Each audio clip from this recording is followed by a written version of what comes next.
사도신경 하심으로 2021년도 7월 19일 월요일 온라인 아침 기도에 하나님께 올려드리겠습니다.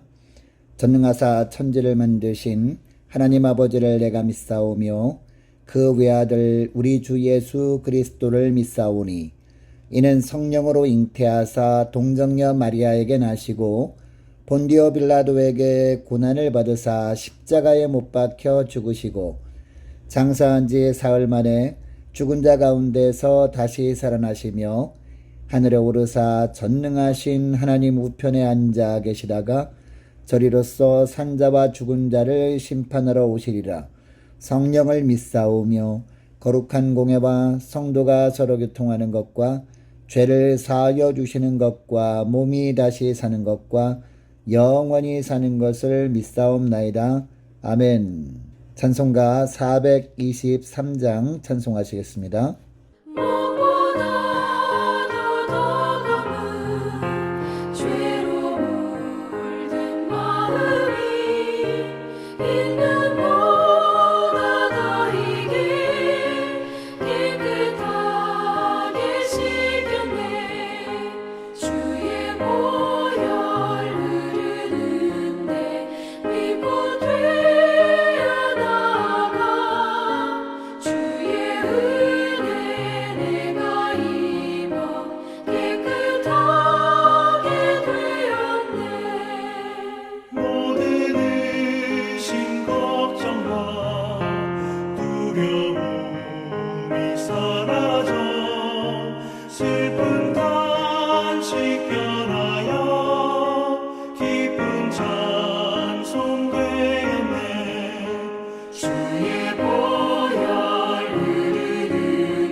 하나님 아버지 감사합니다. 어제는 거룩한 주일 예배를 통해서 큰 은혜를 받게 하시고 도전받게 하시고 결단케 하셨다가 또 하루 지나서 오늘 월요일 새벽을 또 맞이하게 하심을 감사합니다. 한 주간 동안도 주님께서 저들에게 주시는 말씀을 붙들고 살길 원하여 주님 오늘도 주 앞에 머리 숙였습니다. 먼저 한 주간 시작하는 이 시간, 하루를 시작하는 이 시간에 주님께서 주시는 말씀을 붙들고 하루를 시작하기를 원하오니 오늘도 말씀하옵소서. 듣겠습니다. 마음의 문을 활짝 열고 말씀을 받을 때 주님 성령의 강력한 은혜가 우리 심령 가운데 임하게 하시고 깨닫게 하시고 말씀대로 순종하는 복된 이 시간 될 수 있도록 축복하여 주옵소서. 감사드리오며 우리 주 예수 그리스도의 이름으로 기도드립니다. 아멘. 이 시간에 하나님이 주시는 말씀은 구약성경 잠언 31장 1절에서 9절까지 말씀입니다. 르무엘 왕이 말씀한 바 곧 그의 어머니가 그를 훈계한 잠언이라. 내 아들아 내가 무엇을 말하랴? 내 태에서 난 아들아 내가 무엇을 말하랴? 서원대로 얻은 아들아 내가 무엇을 말하랴? 내 힘을 여자들에게 쓰지 말며 왕들을 멸망시키는 일을 행하지 말지어다. 르무엘아, 포도주를 마시는 것이 왕들에게 마땅하지 아니하고 왕들에게 마땅하지 아니하며 독주를 찾는 것이 주권자들에게 마땅하지 않도다. 술을 마시다가 법을 잊어버리고 모든 곤고한 자들의 송사를 굽게 할까 두려우니라. 독주는 죽게 된 자에게, 포도주는 마음에 근심하는 자에게 줄지어다. 그는 마시고 자기의 빈궁한 것을 잊어버리겠고 다시 자기의 고통을 기억하지 아니하리라. 너는 말 못하는 자와 모든 고독한 자의 송사를 위하여 입을 열지니라. 너는 입을 열어 공의로 재판하여 곤고한 자와 궁핍한 자를 신원할지니라. 오늘 본문은 르무엘 왕의 어머니가 자기 아들인 르무엘 왕을 훈계한 잠언입니다. 자, 그러니까 르무엘 왕이 왕위에 오르기 전에 세자로 있을 때 어머니로부터 왕이 되면 조심해야 할 것들이 무엇이고 어떤 일에 집중해야 하는지 가르쳤던 내용이 오늘 본문이라는 겁니다. 자, 그래서 왜 당시 왕들이나 보고 참고해야 할 내용이 잠언에 기록되어 있느냐라고 생각할 수 있거든요. 그러나 하나님께서 이 내용을 잠언에 기록되도록 하신 것을 보면 이 본문을 통해 주님께서 우리에게 하고 싶은 말씀이 있음을 알 수 있습니다. 여러분, 우리는 왕의 자녀들입니다. 베드로전서 2장 9절에도 보면 우리는 택하신 족속이고 왕 같은 제사장이고 거룩한 나라이고 그의 소유된 백성이라고 합니다. 여러분, 하나님께서 이런 귀한 신분을 우리에게 주신 이유가 무엇일까요? 베드로전서 2장 9절 하반절 말씀에 보면 이는 너희를 어두운 데서 불러내어 그의 기이한 빛에 들어가게 하신 이의 아름다운 덕을 선포하게 하려 하심이라 라고 하거든요. 우리가 살아가는 모습을 통해서 하나님의 성품을 나타내며 살라고 우리를 주님께서는 택하신 족속, 왕같은 제사장, 그의 소유된 백성이라는 신분을 허락하셨다는 겁니다. 여러분, 하나님은 공의의 하나님이시잖아요. 그러므로 하나님은 이 땅에서 하나님의 택하신 백성들이 하는 일들을 통해서 하나님의 공의가 드러나기를 원하십니다. 하나님은 바로 이런 이유 때문에 우리를 구원해 주신 겁니다. 이것이 베드로전서 2장 9절 말씀의 의미입니다. 자, 오늘 본문도 비슷한 내용이에요. 자, 먼저 8절 말씀을 보면요. 말 못하는 자와 모든 고독한 자의 송사를 위하여 입을 열지니라 라고 하거든요. 여기서 말 못하는 자라는 것은 세상에서 힘 있는 자에게 눌려서 해야 할 말을 하지도 못한 채 살아가는 사람들을 의미합니다. 여러분, 세상에 보면 이런 약자들은 늘 손해만 보게 되어 있어요. 도와주는 사람도 별로 없습니다. 그리고 자신이 억울함을 풀 방법도 잘 알지 못합니다. 그래서 늘 손해만 보는 거죠. 이런 사람은요, 심지어 재정적으로도 넉넉하지 않기 때문에 좋은 변호사를 고용하지 못해서 상대적으로 불리한 판결을 받을 가능성이 크지 않습니까? 그래서 삶이 늘 고독합니다. 우울합니다. 그러니까 말 못하는 자와 고독한 자는 비슷한 뜻이라고 할 수 있죠. 자, 그러니까 말 못하는 자의 송사를 위해서 입을 열라는 것은 무슨 뜻임을 알게 됩니까? 약한 자의 편에 서라는 겁니다. 그렇게 함으로 말미암아 하나님의 공의가 이 땅에 드러나게 하라라는 겁니다. 그래서 9절에도 보면 너는 입을 열어 공의로 재판하여 곤고한 자와 궁핍한 자를 신원할지니라 라고 합니다. 그러니까 왕의 어머니는 이제 왕이 될 아들에게 훈계하면서 어떻게 하든지 아들이 왕으로서 나라를 통치하는데 하나님의 통치가 이루어지길 간절히 원했던 겁니다.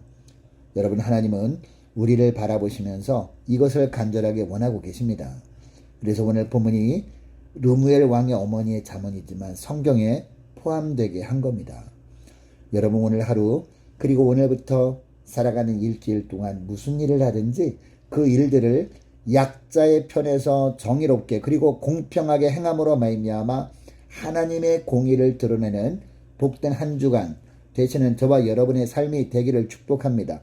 자, 그런데 우리가 이 땅에서 하나님의 소유된 백성으로서 하나님의 공의를 드러내면서 살기 위해서 조심해야 될 것이 있어요. 자, 2절에서 7절까지 보면 이것을 말씀하는데요. 자, 우선 3절 말씀을 볼까요? 내 힘을 여자들에게 쓰지 말며 왕들을 멸망시키는 일을 행하지 말지어다 라고 합니다. 이 말은 왕을 멸망의 길로 인도하는 여자를 멀리하라는 겁니다. 여러분, 당시 남유다 왕들이나 북이스라엘의 왕들의 역사를 보면요, 왕비들 때문에 왕들이 멸망의 길로 달려갈 때가 있었어요. 왕비가 시집을 오면서 자기가 섬기던 우상들을 가지고 온 겁니다. 그래서 이스라엘 땅 전역이 우상들로 가득하게 해버린 겁니다. 여러분, 솔로몬이 이웃나라 공주를 왕비로 맞아들일 때 왕비들이 그런 여인들이었습니다. 이런 여인을 멀리 하라는 겁니다. 자, 오늘날로 보면 우리가 하나님만 신뢰하는 믿음을 가지고 살지 못하도록 자꾸 미혹하는 자들입니다. 이런 자들을 멀리하라 라는 말씀입니다. 자, 그리고 계속해서 4절부터 7절까지 말씀을 보면요, 포도주와 독주를 멀리할 것을 말씀하시는데, 자, 5절에서 그 이유를 말씀하죠. 5절 말씀을 보시기 바랍니다. 술을 마시다가 법을 잊어버리고 모든 곤고한 자들의 송사를 굽게 할까 두려우니라 라고 합니다. 무슨 이야기냐?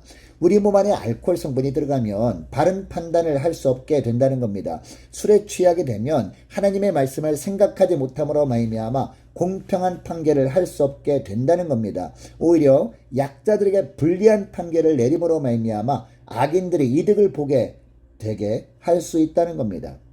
르무엘의 어머니는 심지어 어떤 이야기까지 합니까? 6절 말씀에 보면요, 독주는 죽게 된 자에게, 포도주는 마음에 근심하는 자에게 줄지어다 라고 합니다. 왜냐? 7절에 보면 그는 마시고 자기의 빈궁한 것을 잊어버리겠고 다시 자기의 고통을 기억하지 아니하리라 라고 합니다. 이처럼 고통까지 잊게 할 정도로 술은 강력한 힘이 있다는 겁니다. 가난한 자가 마시고 가난을 잊을 정도로 강력한 힘이 있는 것이 술이니까, 왕이 만약 이 술을 마시게 되면 하나님의 법까지 잊어버리고 불공정한 판결을 하게 되지 않겠느냐. 그러니까 더더욱 술을 가까이 할 생각도 하지 말라는 겁니다. 정신을 차리고 판결을 공정하게 함으로 말미암아 하나님의 공의를 나타내라 라는 겁니다. 여러분이 본문에서는 두 가지 금할 것을 말씀하고 있습니다. 멸망의 길로 인도하는 여인을 피하라는 것이었습니다. 그리고 또 하나는 포도주와 독주를 멀리하라는 것이었습니다. 여러분이 두 가지를 멀리하라는 것은 비유거든요. 왕의 공평한 통치를 방해하는 여러 가지 유혹들을 상징하는 것으로 이 두 가지를 비유로 말씀하는 겁니다. 자, 그러니까 왕의 통치를 어지럽히는 그 어떠한 것도 왕은 멀리해야 한다는 겁니다. 여러분이 말씀을 우리에게 하시는 이유가 뭘까요? 이걸 우리가 알아야 될 거 아닙니까? 우리가 하나님의 자녀로서 거룩한 삶을 살아가는데 방해되는 것들이 있습니다. 그것들이 있다면 어떠한 것도 멀리해야 한다는 겁니다. 여러분, 우리가 날마다 말씀을 가까이도 못하는 이유가 무엇입니까? 우리의 입술과 손과 발로 예수님의 향기를 풍기며 살아감으로 말미암아 하나님의 공의를 이 땅 가운데 나타내며 살지 못하는 이유가 무엇일까요? 이런 삶을 방해하는 것들이 있기 때문 아닙니까? 습관적으로 하던 나쁜 버릇들입니다. 하나님 보시기에 헛된 것들을 습관적으로 추구하는 삶이 우리의 영적인 삶을 방해하는 겁니다. 그러니까 이런 것들을 단호하게 끊어버리고 하나님의 말씀을 더욱 붙들고 살 때 비로소 우리는 주의 자녀로서 이 땅에 무슨 일을 행하든지 공정하게 행함으로 하나님의 공의를 이 땅에 나타내며 사는 복된 삶을 살게 되어진다는 겁니다. 여러분, 이것을 기억하시고 오늘 기도할 때 이렇게 기도했으면 좋겠습니다. 하나님, 세상에서 하나님 보시기에 헛된 것에 심취했던 것들이 무엇인지 깨닫고 단호하게 내려놓고 주의 말씀에 더 귀 기울이며 살게 하여 달라고 함께 기도하기를 원합니다. 하나님, 모든 삶 속에서 행하는 모든 일들을 통해 하나님의 공의가 드러나게 하여 주옵소서. 어떤 일을 행할 때도 과정 속에 예수님의 향기가 풍기게 하여 주옵소서. 함께 기도하기를 원하고 계속 기도할 것은 한 주간 동안 각 가정의 직장과 사업장을 위해서 우리 함께 기도하기를 원하고, 모든 성도들과 자녀들이 세상 속에 사는 동안 악에 빠지지 않도록 지켜 주옵소서. 많은 환호 돌려서 기도해 주시기 바라고, 특별히 코로나 백신 접종을 예정하고 있는 많은 분들이 있습니다. 그분들 코로나 접종 받을 때 후유증이 없도록 주님께서 보호해 달라고 함께 기도하기를 원하고, 고3 수험생들과 취업을 앞둔 자녀들의 앞날을 위해서, 선교사님들의 각 가정들을 위해서, 나라 민족을 위해서, 우리 함께 가는 교회 앞날을 위해서 저와 여러분이 가지고 나온 기도 제목을 놓고 우리 함께 기도하겠습니다. 기도하겠습니다.